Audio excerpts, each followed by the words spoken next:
ఇప్పుడు బయలుదేరి గంగా నదిని దాటుతున్నారు. దాటుతుంటే ఏమి ఈ నది అని అడిగాడు.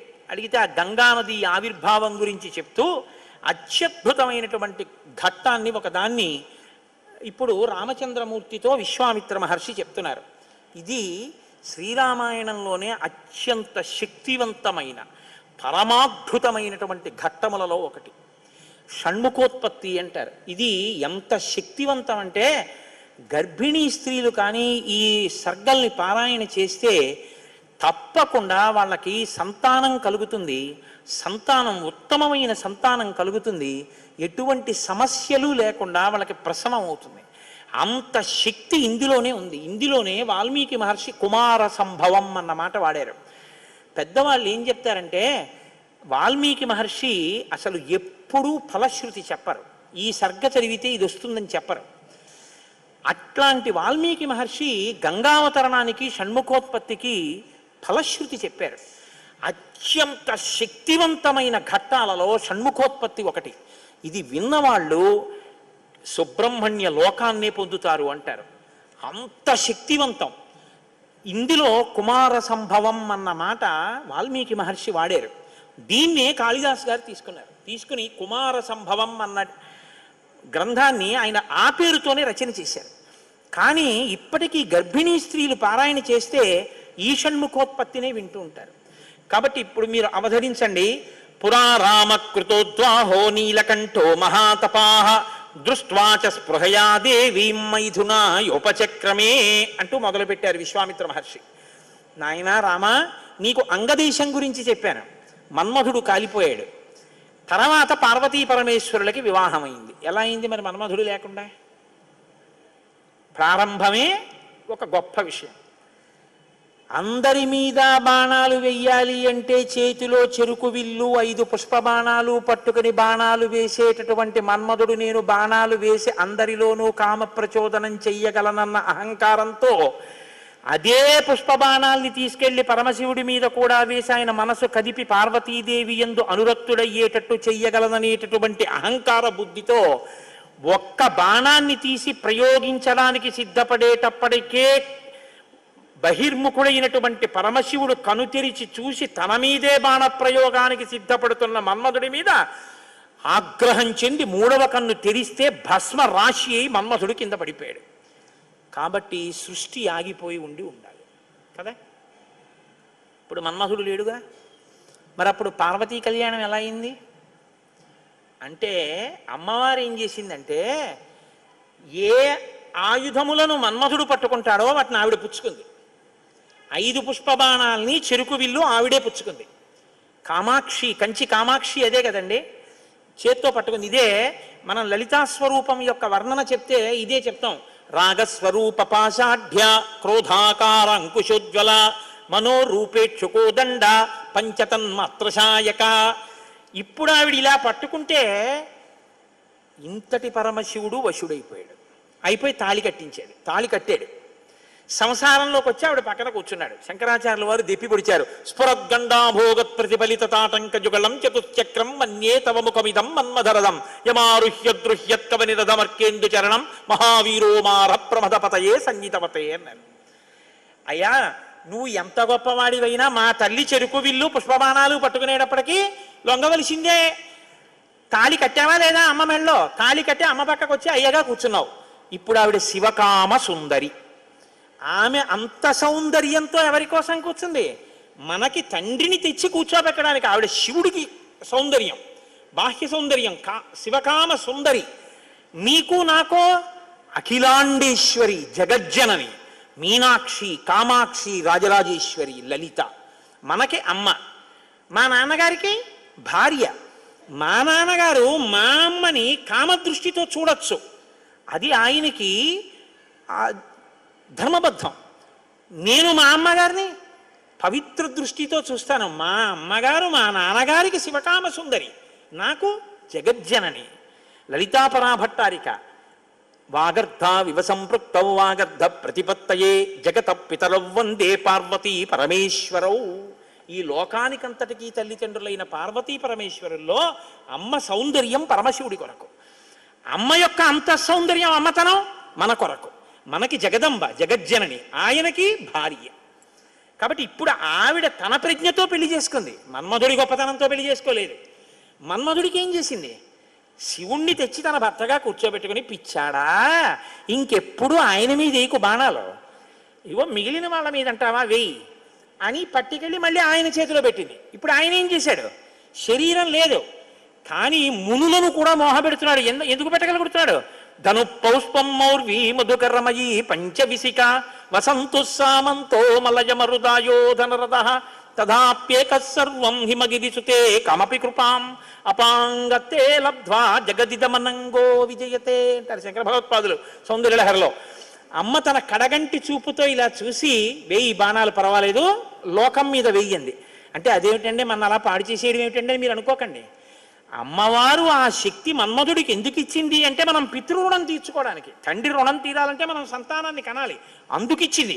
అంతేగాని అమ్మవారు మన్మధుడికి బాణాలు ఇచ్చిందండి నేను పాడైపోయానండి అని చెప్పడానికి నీకు ఇవ్వలేదు. నీకు ధర్మపత్ని ధర్మేచ అర్ధేచ కామేచ నాతిచరామి అని పుచ్చుకున్నావు, మరి తగలబడ్డానికా ఎందుక మంత్రం, ఇంకా ఎందుక ప్రతిజ్ఞ, ఇంకా విచ్చలవిడితనంతో ఆబోతి తిరిగినట్టు తిరగమని కాదుగా నిన్ను లోకంలో సృష్టించింది అమ్మవారు. మన్మథ బాణం దేని కొరకు అంటే కేవలము నీ యొక్క పితృరుణం తీర్చుకోవడానికి అంతే. కాబట్టి ఇప్పుడు వివాహమైనటువంటి పార్వతీ పరమేశ్వరులు ఏకాంతంలో విహరిస్తున్నారు. పురారామకృతోద్వాహో నీలకంఠో మహాతపాః దృష్ట్వా చ స్పృహయా దేవీం మైథునాయోపచక్రమే. వాళ్ళిద్దరూ అలా క్రీడించడం మొదలుపెట్టి 100 దివ్య సంవత్సరాలు పూర్తయిపోయాయి. వాళ్ళిద్దరూ ఏకాంతంలోంచి బయటికి రాలేదు, వాళ్ళకి బిడ్డ పుట్టలేదు. దేవతలందరూ కలుసుకున్నారు, పార్వతీ పరమేశ్వరులు ఇద్దరూ కనపట్టలేదంటే కొత్తగా పెళ్ళయింది కదా, 100 దివ్య సంవత్సరాల నుంచి విహారం చేస్తున్నారు. ఒక చిత్రమైనటువంటి ఆలోచన వచ్చింది వాళ్ళకి. ఒరే, అసలు పార్వతీదేవే శక్తి స్వరూపిణి, పరమశివుడు తేజపుంజం మహానుభావుడు.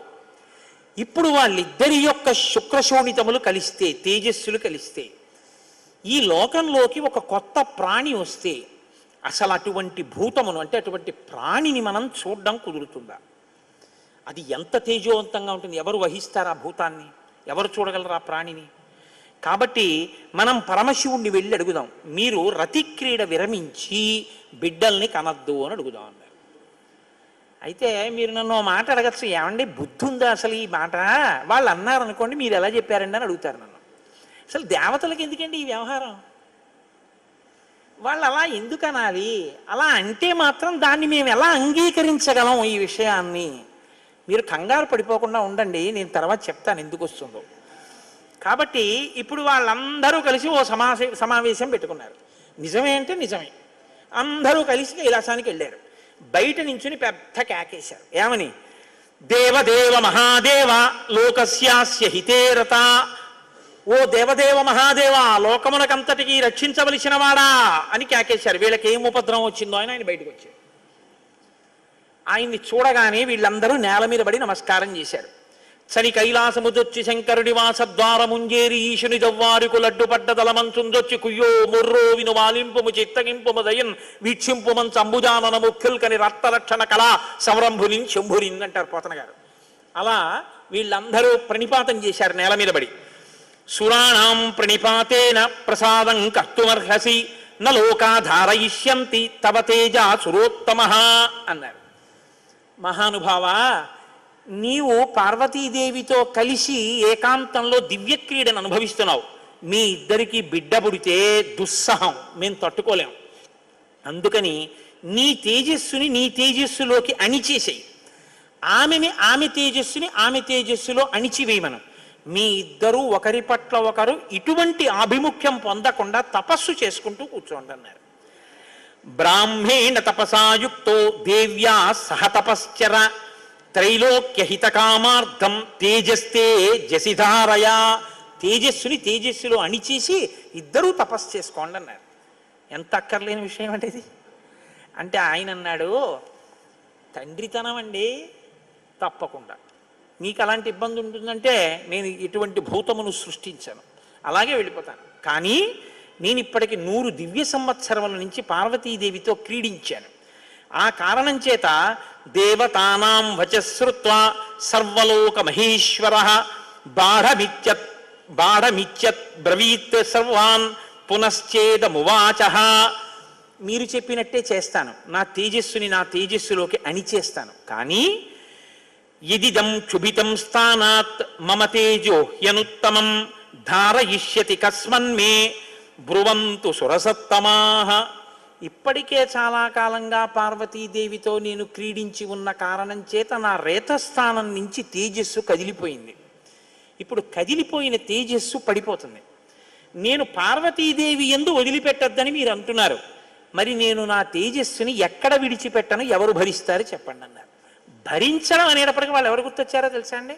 భూమి గుర్తొచ్చింది. అన్నీ ఆవిడేగా భరిస్తుంది, పాపం ఆవిడే భరించాలి. అందుకని వాళ్ళందరూ కలిసి ముక్తకంఠంతో భూమిని చూపించారు.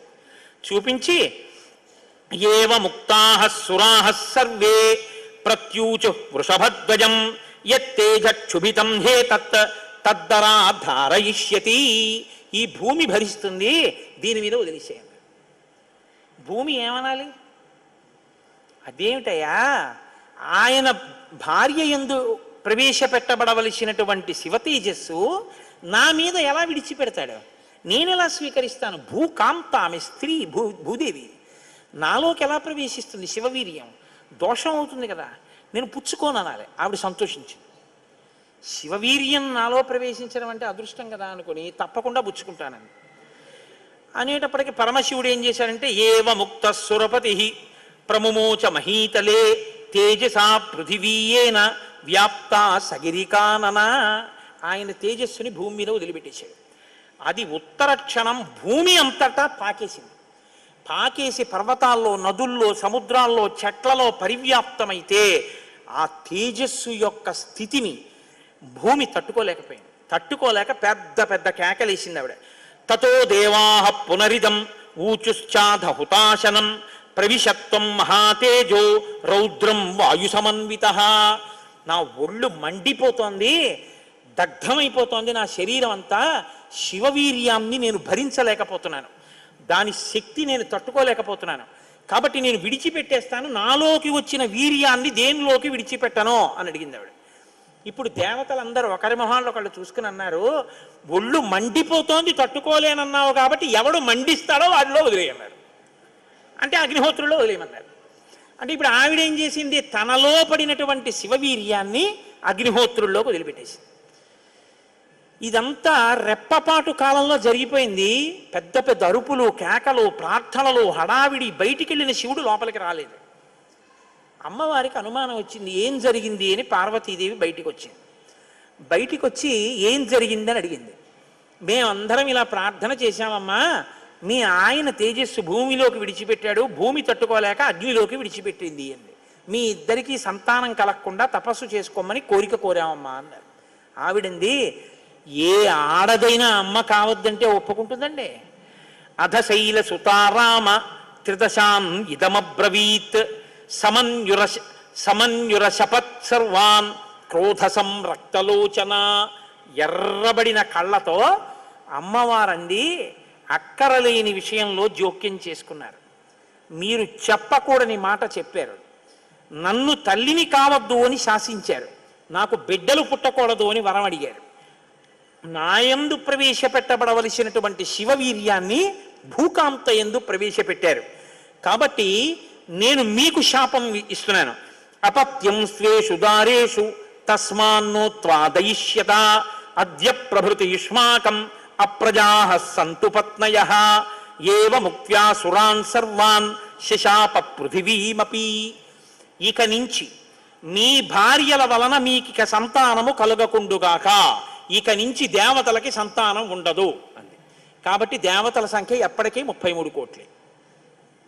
ఎందుకంటే ఇంకా వాళ్ళకి సంతానం ఉండదు.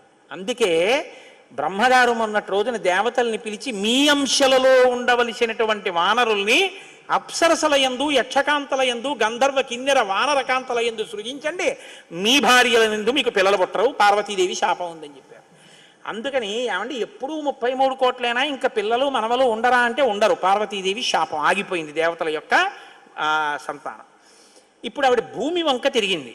నువ్వు స్త్రీవి కదా, నా భర్త యొక్క తేజస్సుని నేను పట్టవలసింది నువ్వెలా పట్టుకున్నావు, నువ్వెలా స్వీకరించావు నా భర్త తేజస్సుని అవనేనైక రూపాత్వం బహుభార్యా భవిష్యసి. ఆవిడ్ని శపించింది. నువ్వు ఒక్క రూపంతో ఉండవు, భూమి అని పిలవబడినా నీకు అనేకమైనటువంటి స్థితి కలుగుతుంది. ఒక చోట చౌటు నేల, ఒక చోట నల్ల నేల, ఒక చోట ఎడారి, ఒక చోట పంట పండే నేల. ఇలా నువ్వు రకరకాలుగా అయిపోతావు. అంతేకాదు బహుభార్య భవిష్యసి, నీకు ఒక్క భర్త ఉండడు. నీ భర్త కానివాడి వీర్యం నువ్వు పుచ్చుకున్నావుగా, నీకు ఇంకా ఎంతమంది భర్తలో లెక్క ఉండరు. అందుకే రాజ్యాన్ని పాలించిన వాడందరూ భూమిపతులే. ఎంతమంది ఆవిడికి భర్తలు లెక్కలేదు. కారణం ఏమిటంటే పార్వతీదేవి శాపం. అవనేనైక రూపాత్వం బహుభార్యా భవిష్యసి నచ పుత్ర కృతాం ప్రీతిం మత్క్రోధ కలుషీకృత. ఏ ఆడదైనా కోరుకునేది ఏమిటంటే భర్త వలన కొడుకుని కనాలి, ఆ కొడుకు పేరు ప్రఖ్యాతులు తేవాలి, తల్లి సంతోషించేటట్టు ప్రవర్తించాలని కోరుకుంటాడు. ఏ తల్లి ఈ లోకంలో ఏ ఒక్కటి సహించదో అది నీ యందు నిజమగుగాక. ఏ తల్లి అయినా ఏది సహించలేదు, ఎంత తప్పైనా సహిస్తుంది. కానీ అమ్మ వంక ఆడదాన్ని చూసినట్టు చూశాడు అనుకోండి కొడుకు, అమ్మ మాత్రం ఒక్కనాటికి క్షమించదు. ఇంకా అమ్మలో ఆడతనాన్ని చూడకూడదు. ఇంకంతకన్నా పవిత్రంగా మాట్లాడడం కష్టం, ఇంకంతకన్నా నేను దిగి మాట్లాడను. కాబట్టి అమ్మతనాన్నే చూడాలంతే కొడుకు. కానీ నీ విషయంలో ఏమవుతుందో తెలుసా, నీ కొడుకులందరూ నీకు భర్తలు అవుతారు. అందుకే భూమిపతి పతే, ఆయన తర్వాత ఆయన కొడుకు, ఆయన భూమిపతే. ఎంత దారుణం అండి అది. ఒక ఆయన పరిపాలిస్తున్నాడు, ఆయన భూమిపతి, ఆయనకి కొడుకు పుట్టాడు. ఇప్పుడు భూమికి ఆయన ఏమవ్వాలి? కొడుకు. ఆ భూమిపతి వెళ్ళిపోయాడు, ఇప్పుడు ఈయనేమవుతాడు? ఈయన భూమిపతే, తన కొడుకు తనకి భర్త. ఇంతకన్నా దారుణమే ఉంది? ఇది పార్వతీదేవి శాపం. కాబట్టి నచ పుత్ర కృతాం ప్రీతిం మత్క్రోధ కలుషీకృత ప్రాప్యసిత్వం సుదుర్మేధే మమ పుత్రమనిచ్చతి. నాకు బిడ్డలు కలగకుండా చేశారు కాబట్టి మీరు ఈ శాపం అనుభవించండి అని లోపలికి వెళ్ళిపోయారు. ఇప్పుడు వీళ్ళందరూ ఇలా వేళ్ళు విరిచారు. ఒరే అక్కర్లేని విషయంలో జోక్యం చేసుకున్నాను రా, ఎవడరా ఈ మాట చెప్పింది అసలు అన్నారు. వాడు ఉంటాడేమిటి ఇంకక్కడ. ఇప్పుడు అందరూ భారంగా తలకాయలు ఉంచుకుని ఇళ్ళకెడితే వీళ్ళ శిఖలు ఎవరు పట్టుకుంటారు? ఒరే ఎందుకు వెళ్ళావురా నువ్వు, నీ వల్ల నాకు ఇంకా బిడ్డలు కలగరని వాళ్ళు పట్టుకుంటారు. కాబట్టి ఇప్పుడు వాళ్ళందరూ ఇళ్ళకి వెళ్ళారు. సగత్వా తప అతిష్టత్ పార్శ్వే తస్యోత్తరే గిరే హిమవత్ ప్రభవే శృంగే సహదేవ్యా మహేశ్వర. హిమాలయ పర్వత ప్రాంతంలో పార్వతీ సహితుడై పరమశివుడు మాత్రం హాయిగా కూర్చుని తపస్సు చేసుకుంటున్నాడు. ఇంకా వాళ్ళిద్దరికీ బిడ్డలు పుట్టకూడదు అన్నారుగా, అందులో ఆయన వెళ్ళి తపస్సు మొదలెట్టాడు. గొడవ ఎక్కడొచ్చింది? ఇక్కడతో ఏమైపోలేదు గొడవ. తారకాసురుడని వాడు బయలుదేరాడు. వాడికి తెలిసే విషయం, ఇక పార్వతీ పరమేశ్వరులకి బిడ్డలు పుట్టరని, దేవతలకి బిడ్డలు పుట్టరని తెలుసు వాడికి. వాడు బ్రహ్మగారి గురించి తపస్సు, వాడు చాలా తెలివైనవాడు. వాడు నాకు చావుద్దన్నాడు, అది కుదరదన్నాడు ఆయన. అయితే పార్వతీ పరమేశ్వరులకు కొడుకు పుడితే వాళ్ళ చేతిలో చచ్చిపోతానన్నాడు. బ్రహ్మగారు ఏమంటారు? తథాస్తు. వీళ్ళే అడిగారు పార్వతీ పరమేశ్వరుల్ని, వాళ్ళిద్దరూ తపస్సుకి వెళ్ళిపోయారు. ఇప్పుడు వెళ్ళి మీ ఇద్దరు బిడ్డలు కనండి అన్నారు అనుకోండి, ఇంకేమైనా ఉందా? వద్దన్నావు, అన్ని శాపాలు ఇచ్చేసింది ఆవిడ. అంటే మీరు బాగా గమనించండి, ఏదైనా ఆడది భరిస్తుంది, కానీ ఆడదాని అమ్మతనానికి, ఆడదాని భర్తృత్వాన్ని పంచుకోవడానికి ఇంకో ఆడదొస్తే మాత్రం ఈ లోకంలో సహించడం అన్నది ఉండదు. అది ఈ జాతి క్షమించలేదు. ఇది రామాయణం యొక్క తీర్పు. కాబట్టి ఇప్పుడు వీళ్ళు వెళ్ళి అడగలేరు పార్వతీ పరమేశ్వరుని. కొడుకు పుడితే తప్ప వీళ్ళకి బతుకులేదు. ఎందుకని?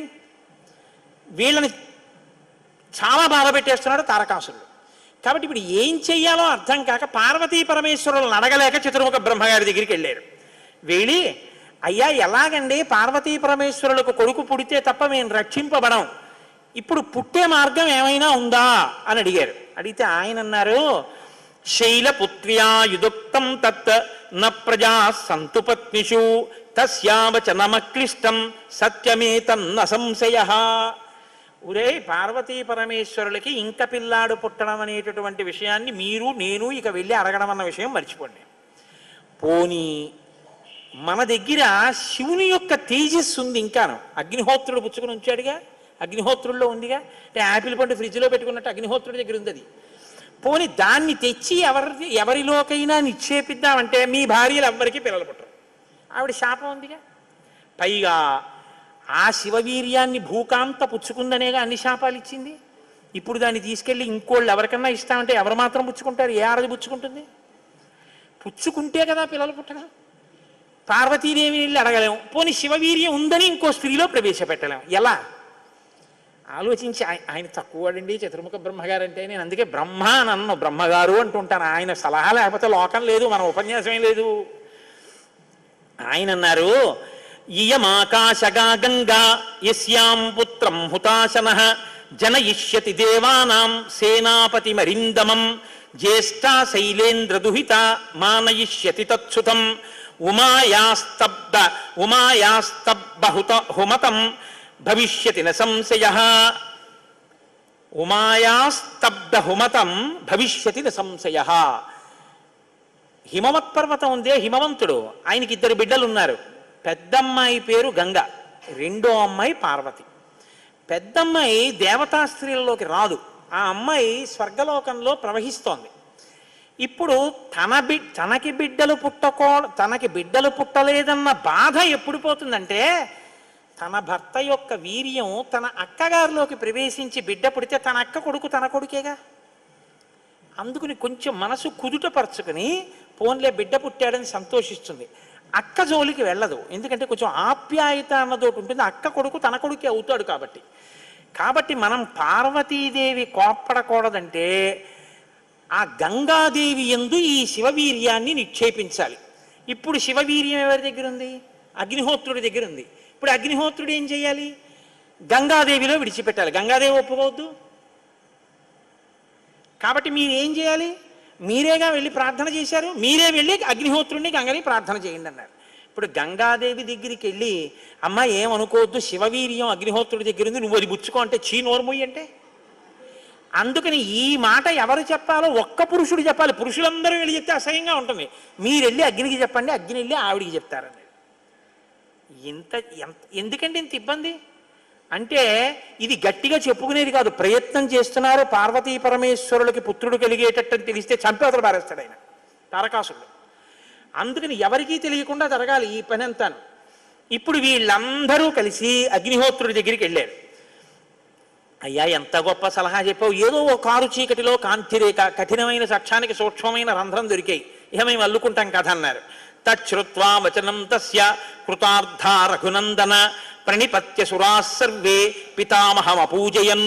బ్రహ్మగారికి పూజ చేసి నమస్కారం చేసి బయలుదేరి అగ్నిహోత్రుడి దగ్గరికి వెళ్ళారు. వెళ్ళి ఆయనతో అన్నారు, దేవ కార్యమిదం దేవ. ఇప్పుడు మాట్లాడడం కొంచెం జాగ్రత్తగా మాట్లాడడం మొదలెట్టారు. ఇది దేవకార్యం, ఏదో మేము సరదాగా నువ్వు పట్టుకెళ్ళి అక్కడ విడిచిపెట్టు ఇలాంటి మాటలు చెప్పడానికి రాలేదు. నీకు పిల్లలు పుడితే నాకెందుకు, పుట్టకపోతే నాకెందుకు, ఇలాంటి వాటిల్లో ఇక మేము జోక్యం చేసుకోం, బుద్ధి వచ్చింది మాకు. కాకపోతే ఇది దేవకార్యం. ఇప్పుడు ఈ పిల్లాడు పుట్టకపోతే వీపులు పగిలిపోతున్నాయి తారకాసురుడి వల్ల, అందుకుని పుట్టాలి పిల్లాడు. కాబట్టి సంవిధత్సహుతాశన శైలపుత్ర్యాం మహాతేజో గంగాయాం తేజవుత్సృజా. నీలో ఉన్న శివ తేజస్సుని పట్టుకెళ్ళి గంగలో విడిచిపెట్టు. గంగ పుచ్చుకుంటే, గంగకి కొడుకు పుడితే ఆ పిల్లవాడు పార్వతీ పరమేశ్వర పుత్రుడి కిందకు వస్తాడు. ఎందుకంటే పార్వతీదేవి అంగీకరిస్తుంది కాబట్టి. ఆ పిల్లవాడికి సేనానాయకత్వం ఇద్దాం, వాడు సేనాధిపతి అయితే వాడి చేతిలో తారకాసురుడు చచ్చిపోతాడు. అందుకని నువ్వు వెళ్ళి గంగను అడిగన్నారు. ఇప్పుడు పుచ్చుకునేటప్పుడు అప్రసన్నమైన మనస్సుతో ఆవిడ పుచ్చుకుంది అనుకోండి, ఇది ఎక్కడ చికాకు వచ్చిందిరా అని. అప్రసన్నమైన మనస్సుతో కానీ అలా పుచ్చుకుంటే తేజోవంతుడైన బిడ్డ సంభవించాడు. కాబట్టి ఆవిడ ప్రసన్నంగా పుచ్చుకోవాలి. అంటే ఆవిడ ప్రసన్నంగా పుచ్చుకోవడానికి యోగ్యమైన రీతిలో ఆవిడికి చెప్పాలి. కాబట్టి ఆయన వెళ్ళి చెప్పాడు అగ్నిహోత్రుడు, గర్భం ధారయ వైదేవి దేవతానాం ఇదం ప్రియం అన్నాడు. అమ్మా నువ్వు గర్భం ధరించాలమ్మా, ఆవిడ కన్య, భర్త లేడు, మరి నువ్వు గర్భం ధరించాలంటే అందావిడే దేవతానాం ఇదం ప్రియం. అమ్మ దేవకార్యం ఇది, అందుకుని నిన్ను అడుగుతున్నాను తప్ప ఇంకో మాట అనుకో కుష్మా తల్లి. అందుకని ఆవిడ అర్థం చేసుకుంది, ఓహో ఇంతకన్నా ఇప్పుడు లోకాన్ని రక్షించడానికి మార్గం లేదు, కాబట్టి శివ తేజస్సుని నాలోకి తీసుకుంటాను. తస్య తద్వచనం శ్రుత్వా దివ్యం రూపమధారయత్. ప్రసన్నంగా తీసుకుంది అనడానికి గుర్తు దివ్యమైన రూపాన్ని ధరించి శివ తేజస్సుని తనలోకి తీసుకుంది. ఇప్పుడు వీళ్ళ బాగా గమనించండి, సుబ్రహ్మణ్యోత్పత్తి అంటే ఎటువంటిదో తెలుసా అండి? 33 కోట్ల మంది దేవతలు ఇలా ఎదురు చూస్తున్నారు. ఇప్పుడు కాని శివవీర్యం ఎందుకు పనికి రాకుండా పోయిందనుకోండి, గంగ కానీ అయ్యి బాబాయ్ నేను భరించలేకపోతున్నానని వదిలేవతలు పారేసింది అనుకోండి, అంతే. ఇక శివవీర్యం లేదు, ఎందుకంటే ఉన్న శివవీర్యం పాడైపోయింది. కాబట్టి ఇక పుత్రుడు కలగడు. ఇక పుత్రుడు కలగకపోతే ఇక ఎప్పటికీ అసలు దేవతల యొక్క రాజ్యం అన్నది ఇక రాదు, తారకాసురుడే ఉంటాడు. కాబట్టి ఇక మీరు నేను పురాణం చెప్పుకోవడం ఇప్పటికీ ఉండదు, ఆయనే పరిపాలిస్తుంటాడు కదా. కాబట్టి ఇప్పుడు ఆ గంగ వల్ల బిడ్డ పుట్టాలి. వీళ్ళందరూ ఉత్కంఠతో ఎదురు చూస్తున్నారు. గంగ గర్భం ధరించి బిడ్డని కంటుందా? ఇది ఇంత చల్లటి గంగమ్మలోకి శివవీర్యం వెళ్ళింది.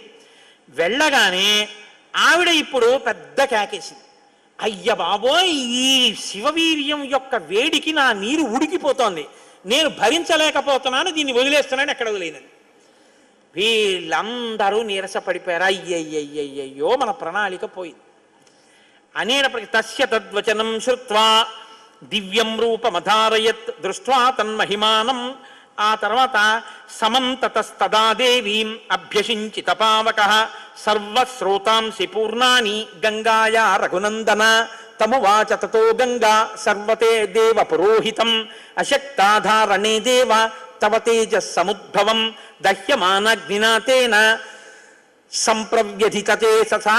ఇప్పుడు నేను ఈ తేజస్సుని ఎక్కడ వదిలిపెట్టేను, నా సర్వాంగములు క్షోభించిపోతున్నాయంది ఆవిడ.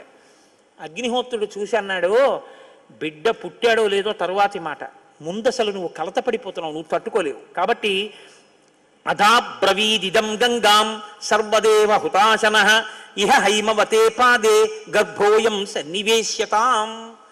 అదిగో ఆ హిమాలయ పర్వత ప్రాంతముల యొక్క పాదముల యందు తీసుకెళ్ళి నీలో ఉన్నటువంటి శివ తేజస్సుని విడిచిపెట్టేసేయాలి.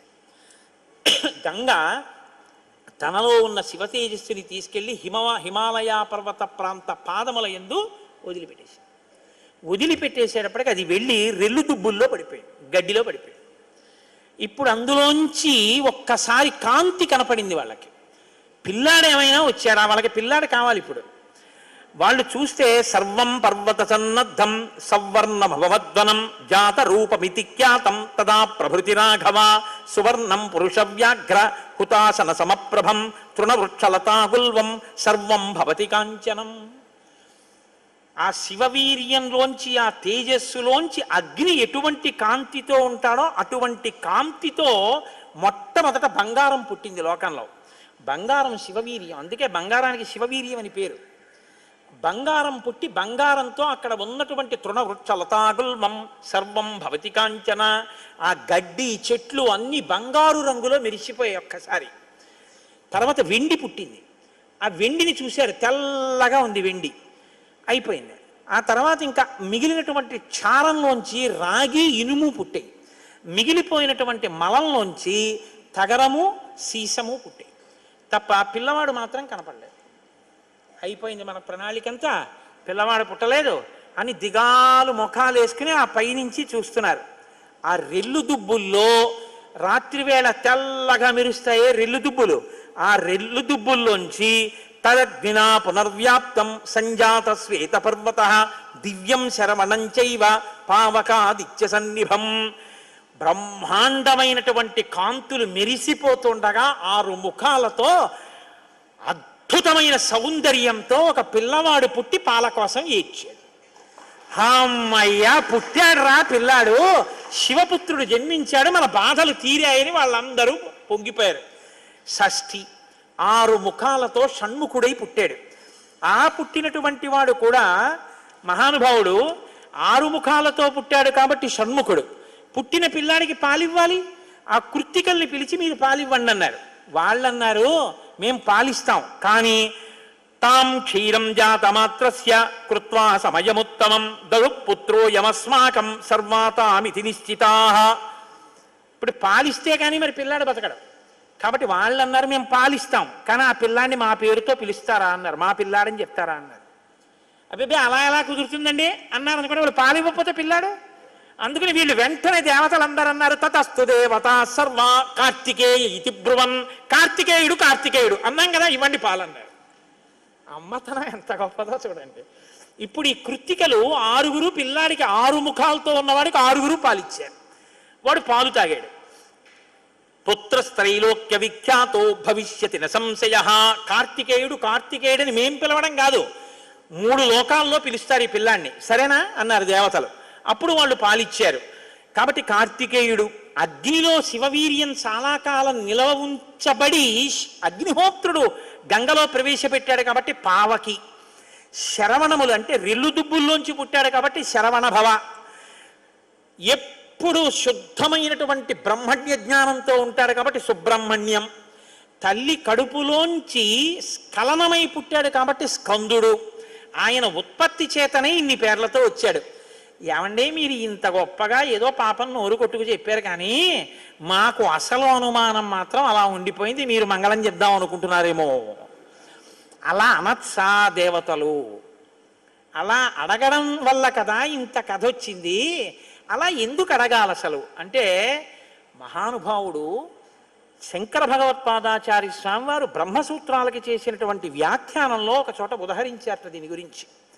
దాని గురించి అసలు ఇలా ఎలా జరిగిందని కంచికామకోటి పీఠాధిపతులు చంద్రశేఖరేంద్ర సరస్వతి స్వామి వారు ఎంతమంది పౌరాణికులను అడిగారట. ఆఖరికి ఒక ఆయన దీని మీద పరిశోధన చేసి త్రిపుర రహస్యంలో ఉన్నటువంటి మంత్రాల యొక్క వ్యాఖ్యానంలో దీని అసలు వృత్తాంతం ఎక్కడుందో పరమాచార్య స్వామి వారికి తీసుకొచ్చి చెప్పారు. త్రిపుర రహస్యంలో ఉంది దీని రహస్యం, అక్కడి నుంచి అనుసంధానం చేయాలి దాన్ని. సనత్కుమారుడు అని ఒక ఆయన బ్రహ్మమానసపుత్రుడు, ఆయన పుట్టుక చేత మహాజ్ఞాని. అటువంటి పిల్లవాడు ఆయన ఎప్పుడూ తనలో తాను బ్రహ్మజ్ఞానంలో రమిస్తూ ఉండేవాడు. ఆయన ఒక రోజు రాత్రి నిద్రపోవడం అంటే గుర్తుపెట్టుకోండి, బ్రహ్మవేత్త నిద్రకి కూడా ఆయన సాక్షి. అటువంటి ఆయనకి కల వచ్చిందంటే అవస్థ ఏర్పడింది, స్వప్నావస్థ. ఆ కల్లో తాను రాక్షస సైన్యాల మీద యుద్ధం చేస్తున్నట్టు కల వచ్చింది.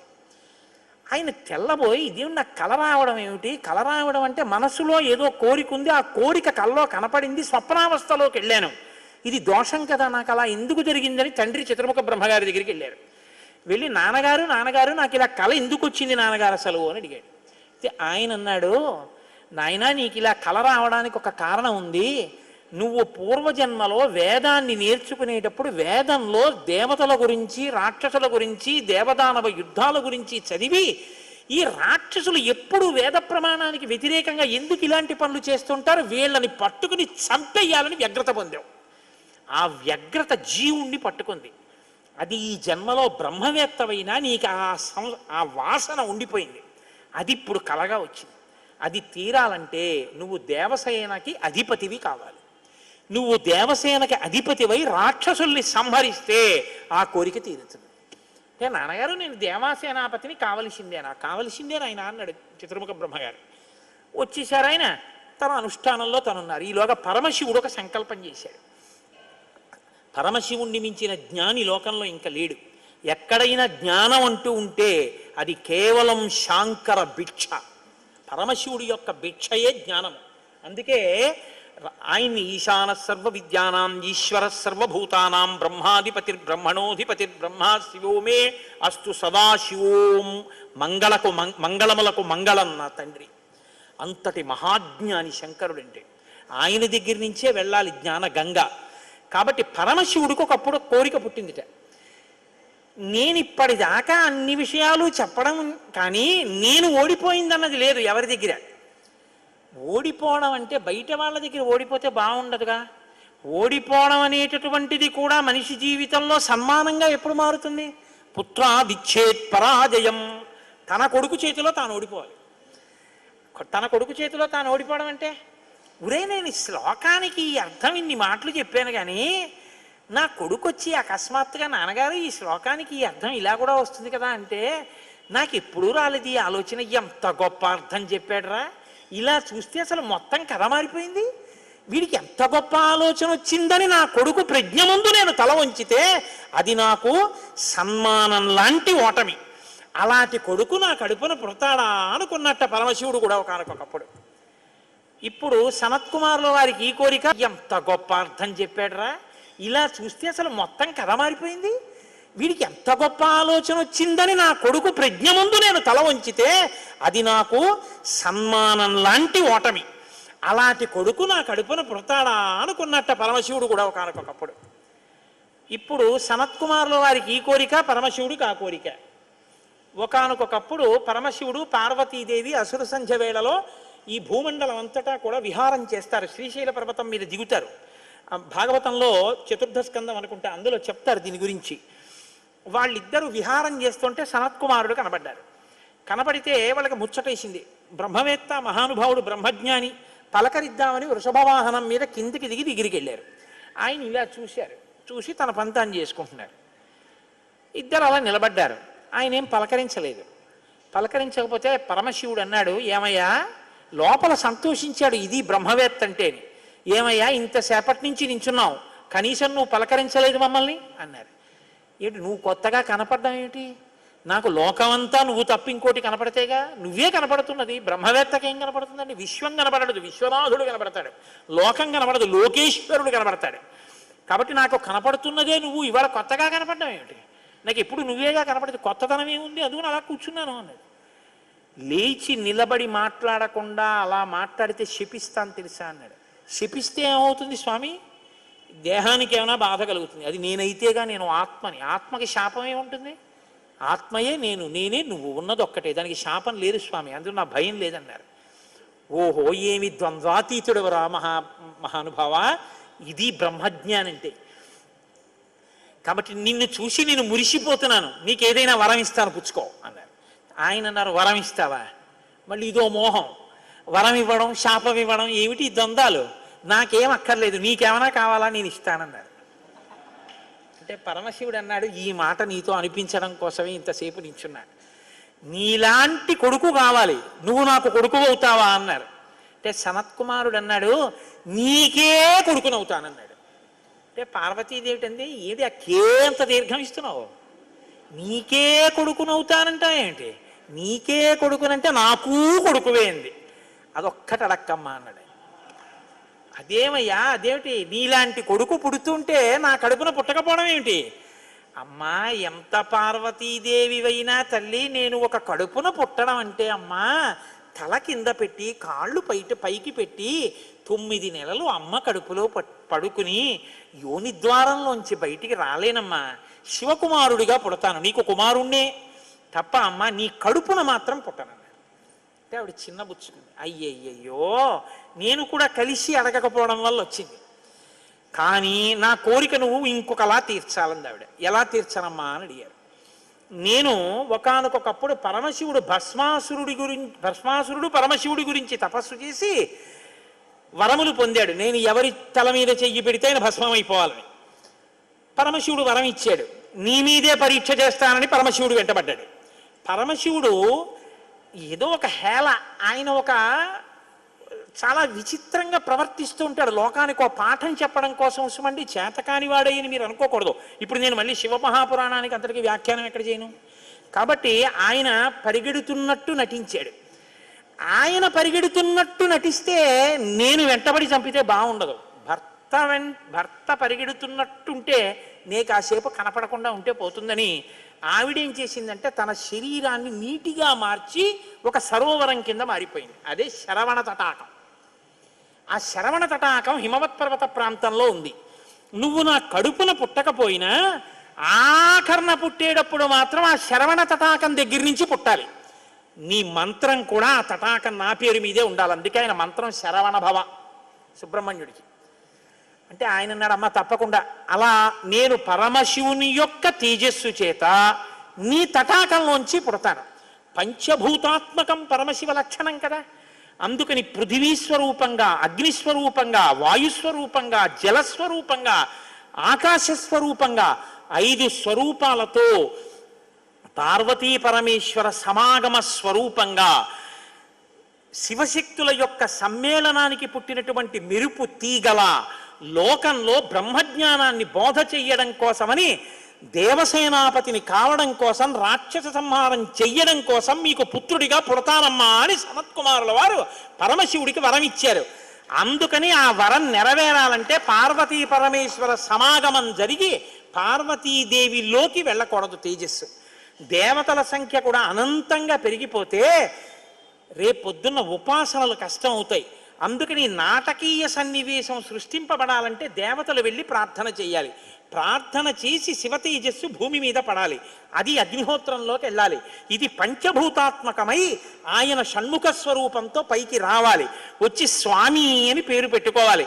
స్వామి అన్న పేరు కేవలం సుబ్రహ్మణ్యుడిది. మనం వెంకటేశ్వర స్వామి అంటాం, మంచిదే, నేను తప్పని నేను అంటలేదు. కానీ ఒక్క స్వామి అంటే మాత్రం సుబ్రహ్మణ్యుడే. ఎక్కడెక్కడ సుబ్రహ్మణ్యుడి పేరు చెప్తామో, ఎక్కడెక్కడ తలుచుకుంటామో అక్కడక్కడ సంతానమునకు ఏ విధమైన ప్రమాదం రాదు. సుబ్రహ్మణ్యుడికి నమస్కారం చేస్తే కుజగ్రహ దోషం కూడా ఉపశమిస్తుంది. ఎక్కడెక్కడ షణ్ముఖుణ్ణి ఆరాధన చేస్తారో అక్కడ ఐశ్వర్యం పరిడవిల్లుతుంది. పక్కన ఉన్నటువంటి తమిళ దేశం, ద్రవిడ దేశంలో అంత ఐశ్వర్యం వచ్చింది, అన్ని పరిశ్రమలు వచ్చాయంటే కారణం ఏమిటో తెలుసా అండి? సుబ్రహ్మణ్యారాధన. వాళ్ళు విపరీతమైన సుబ్రహ్మణ్యారాధన చేస్తారు. సుబ్రహ్మణ్య ఆరాధనం చేసినా, షణ్ముఖుడికి ప్రదక్షిణం చేసినా, ఆయనకి నమస్కారం చేసినా జ్ఞానము, ఐశ్వర్యము, సంతానము, సంతానమునకు క్షేమము, ఆయువు, ఆరోగ్యము అన్నీ కలుగుతాయి. అంత శక్తివంతమైనటువంటి సర్గ ఈ షణ్ముఖోత్పత్తి సర్గ. అందుకే వాల్మీకి మహర్షి ఎప్పుడూ కూడా అసలు ఫలశ్రుతి చెప్పరు. కానీ ఈ షణ్ముఖోత్పత్తి గురించి చెప్పిన తర్వాత, అందుకే షణ్ముఖుడికి ఉన్న గొప్పతనం ఏమిటో తెలుసా అండి? ఆయనకి ఒక గొప్ప విజయాన్ని సాధించాడు షణ్ముఖుడు ఒక్కడే. శైవ వైష్ణవాలు రెండూ కూడా వియ్య పొందేట్టు చేశాడు. శ్రీవల్లి, దేవసేన ఇద్దరు శ్రీ మహావిష్ణువు యొక్క కుమార్తెలు. ఆయన మేనల్లుడు కదండి, మరి ఏదో పండగ సెలవులకు ఇంటికి వచ్చాడు. ఇంటికి వస్తే లక్ష్మీదేవి ఆయన్ని చూసి అందిట, మురుగన్ అంది. మురుగన్ అంటే మేనల్లుడు అని. మరుమగన్ అన్నట్టు విష్ణువు. మరుమగన్ అంటే చాలా అందగాడు అన్నట్టు. ఇద్దరు అలా అనుకోవడం ఎందుకో తెలుసా అండి? మన పిల్లలకు బాగుంటాడు. వల్లి, దేవసేన ఇద్దరిని ఇచ్చి సుబ్రహ్మణ్యేశ్వర స్వామి వారికి కళ్యాణం చేశారు. వల్లి, దేవసేన ఇద్దరిని తనకి భార్యలుగా చేసుకున్నాడు కాబట్టి శైవ వైష్ణవాలు రెండు సుబ్రహ్మణ్యుడి వల్లే వియ్యం ఉంది. అంతటి మహానుభావుడు ఆయన. మహాజ్ఞాని, యుక్తకేశుడై గుండుతో గోచి పెట్టుకుని నిలబడి ఉంటాడు. అందుకే సుబ్రహ్మణ్య క్షేత్రాల్లో స్వామి వలయలో అలా నిలబడి ఉంటాడు. ఆయన ప్రణవానికి అర్థం చెప్తే పరమశివుడంతటి వాడు తెల్లబోయి, ఎంత గొప్పగా చెప్పావురా అన్నట్టు. నాన్నగారు అలా అంటే కుదరదు, ఇది ప్రణవ రహస్యోపదేశం కదా, మీరు కూడా మడి కట్టుకుని వచ్చి శిష్యుడిగా కూర్చోండి చెప్తానన్నట్టు. ఒరే ఎంత బాగా చెప్పావురా అని వచ్చి కూర్చుని విన్నట్ట. శివుడంతటి వాడు ఇంత బాగా చెప్పగలిగిన కొడుకు పుట్టాలని కదా కోరుకున్నాడు. ఆత్మాదిచ్చేత్ పుత్రాదిచ్చేత్ పరాజయం. తండ్రి గారికి ఆ కోరిక తీరిందటువంటి బ్రహ్మజ్ఞాని పుట్టాడు. ఆయనే తరువాతి కాలంలో కేవలం పాలు తాగి పెద్దవాడైపోయాడు అంతే. అయిపోగానే ఆయన్ని దేవసేనకి తీసుకొచ్చి పట్టాభిషేకం చేసేశారు. సేనాధిపతి అయిపోయాడు. తారకాసుర సంహారం చేశాడు. దేవతలందరూ సంతోషించారు. అమ్మ అందమంతా మూర్తీభవించి ఉంటుంది. అందుకే ఇంతంత బుగ్గలు, ఎర్రటి మనిషి, ఆహారాలు, చిన్న పట్టుబట్ట, ఎప్పుడు అమ్మ శక్తి అంతా చేతిలో శూలంగా పట్టుకుని ఆ కుక్కుట ధ్వజం, ఆ నెమలి మీద కూర్చుంటే ముద్దులు మూట కడుతూ ఎంత అందంగా ఉంటాడో. అందుకే సుబ్రహ్మణ్యేశ్వర స్వామి వారి యొక్క మూర్తి వంక అదే పనిగా చూసినా కూడా సత్సంతానం కలుగుతుంది. అంతటి మహానుభావుడు సుబ్రహ్మణ్యుడు. ప్రత్యేకించి ఏ కారణం చేతనైనా గర్భం నిలవక బాధపడుతున్న వాళ్ళు, గర్భిణి అయినప్పటికీ కడుపున ఎటువంటి బిడ్డలు పుడతారో తెలియని వాళ్ళు, వాళ్ళ ఆయుర్దాయం బాగుండాలనుకున్న వాళ్ళు, సంతానం క్షేమంగా వృద్ధిలోకి రావాలనుకున్న వాళ్ళు రామాయణాంతర్గతమైన షణ్ముఖోత్పత్తిని విని తీరాలి. ఇది చెప్పడం కోసమే వాల్మీకి మహర్షి ఫలశ్రుతి చెప్తూ ఓ మాట చెప్పారు. ఏషతే రామ గంగాయ విస్తరోభిహితో మయా కుమార సంభవశ్చైవ ధన్యః పుణ్యస్తథైవ చ. ఎవరు ఈ షణ్ముఖోత్పత్తిని శ్రీరామాయణంలో వింటున్నారో వాళ్ళకి ఎటువంటి చిక్కులు ఉన్నా అన్ని చిక్కులు విడిపోయి అపారమైనటువంటి ధన సమృద్ధి కలుగుతుంది. 2, విశేషమైనటువంటి పుణ్యము స్కందోత్పత్తిని విన్నంత మాత్రం చేత కలుగుతుంది. ఇక్కడే ఆయన కుమార సంభవశ్చైవ అన్న మాట వాడారు. పార్వతీ పరమేశ్వరుల యొక్క కుమారుడు కనుక ఆయనకొక్కడికే కుమారః అన్న నామం. ఆయన భక్తశ్చయ కార్తికేయే కాకుత్సభు విమానవ ఆయుష్మాన్ పుత్ర పౌత్రైశ్చ స్కందసాలోక్యతాం వ్రజేత్. ఎవరు భక్తి శ్రద్ధలతో రామాయణాంతర్గతమైనటువంటి ఈ షణ్ముఖోత్పత్తిని చేతులు కైమోడ్చి సుబ్రహ్మణ్యుడికి నమస్కరించి వింటున్నారో అటువంటి వారందరికీ కూడా ఆయుష్మాన్, వాళ్ళకి ఏదైనా అపమృత్యు దోషం జాతకంలో ఉంటే ఆ దోషము ఉపశమించి ఆయుర్దాయం కలుగుతుంది. ఆయుష్మాన్ పుత్ర పౌత్రైశ్చ, వాళ్ళ కొడుకులు మనవలు అందరూ క్షేమంగా ఉంటారు. ఏవైనా దుర్గుణములు అలవడవలసినవి ఉంటే అవి పోయి వాళ్ళు వృద్ధిలోకి వచ్చి వంశానికి గొప్ప కీర్తి తీసుకొస్తారు.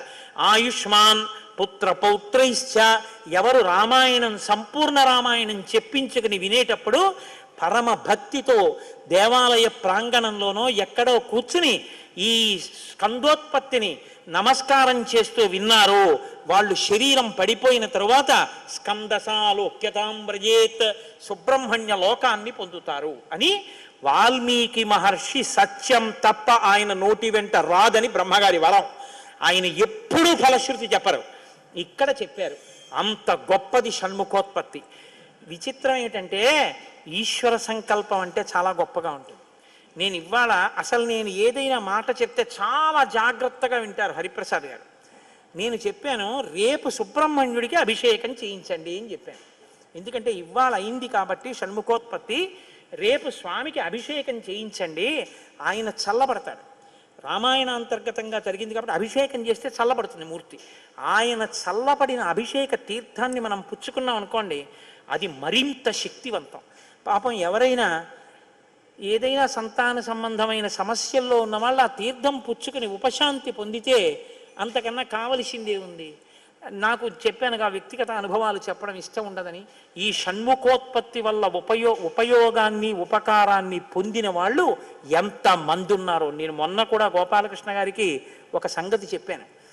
అంత గొప్ప షణ్ముఖోత్పత్తి నేను నా జీవితంలో ప్రత్యక్షంగా చూసా, దాని గొప్పతనం ఏమిటో. ఈ విషయం రేపు పొద్దున్న తెలిసిన తర్వాత ఎందరో తల్లులు దీనివల్ల ఉపయోగం పొందిన వాళ్ళు కన్నుల నీరు పెట్టుకుని సంతోషంతో చెప్తారు యథార్థం నిజమేనని. మీకు నేను ఒక రహస్యం చెప్తాను, నేను ఆశ్చర్యపోయాను. తూర్పుగోదావరి జిల్లాలో మల్లవరం అని ఒక క్షేత్రం ఉంది. అక్కడ సుబ్రహ్మణ్యుడు, ప్రత్యక్ష సుబ్రహ్మణ్యుడు, ఇంతలా పాము కోనేటిలో స్నానం చేసి శివలింగాన్ని చుట్టుకుని ఉంటుంది. అది పిల్లలు పుట్టని వాళ్ళు వెళ్ళి నమస్కారం చేస్తే పిల్లలు పుట్టారు. డాక్టర్లు పిల్లలు పుట్టరని సర్టిఫై చేసిన వాళ్ళకి పుట్టారు. ముఖ్యమంత్రులు కూడా వెళ్ళారు పీఠాధిపతులు అక్కడికి. ఆ పాము కారణాంతరాల చేత శివలింగానికే తల కొట్టుకుని శరీరం వదిలితే ఇప్పుడు అలాగే ప్రతిష్ఠ చేశారు. అక్కడ నేను ఆశ్చర్యపోయింది ఏంటంటే, నాకు ఆ దేవస్థానం ధర్మకర్త ఒక ఆయన వచ్చి ఒకసారి ఓ మాట చెప్పారు. బిడ్డలు పుట్టరు అని డాక్టర్లు చెప్పేసినటువంటి వాళ్ళు సుబ్రహ్మణ్య షష్ఠి నాడు ఈ దేవాలయం వెనకాల పడుకుంటారు, వచ్చి బోర్లా పడుకుంటారు ఆడవాళ్ళు. వాళ్ళకి కునుకు పడుతుంది, కునుకు పడ్డాక లేపేస్తాం. ఆ మరుసటి సంవత్సరం వాళ్ళు పసిపిల్లల్ని పట్టుకుని వస్తారండి అని చెప్పారు. నాకు అపనమ్మకం కాదు, చూడాలనిపించింది. మీరు కూడా వచ్చారేమో గోపాలకృష్ణ గారు నాతో. కాకినాడ నుంచి చాలామందిని కలిసి సుబ్రహ్మణ్య భుజంగ స్తోత్రం చేశారు శంకర భగవత్పాదులు. సుబ్రహ్మణ్య షష్ఠి నాడు ఆ దేవాలయంలో చదువుదామని అందరం కలిసి వెళ్ళాం. ఆ రోజు వాళ్ళు నా ప్రసంగం కూడా అక్కడ ఏర్పాటు చేశారు. మీరు నమ్మరు, నేను తెల్లబోయానండి. ఎంతంత సంపన్న కుటుంబాల వాళ్ళు బిడ్డలు పుట్టరు అని బెంగ పెట్టుకున్న తల్లులు సంటి పిల్లలతో ఎంతో సంతోషంగా వచ్చి ఆయనకి నమస్కారం చేసుకుని, అబద్ధం కాదు, నేను ఎంతోమందిని అక్కడ అడిగాను, ఏమమ్మా మీకు ఈయన వలనే కలిగిందా సంతానం అని. ఖచ్చితంగా మేము ఆయన వలనే ఈ అనుగ్రహాన్ని పొందామని ఆ అదృష్టాన్ని పొందారు. మహానుభావుడు సుబ్రహ్మణ్యుడంటే. ఆయనకి నమస్కారం చేస్తే ఎంత స్థితినైనా ఇస్తాడు.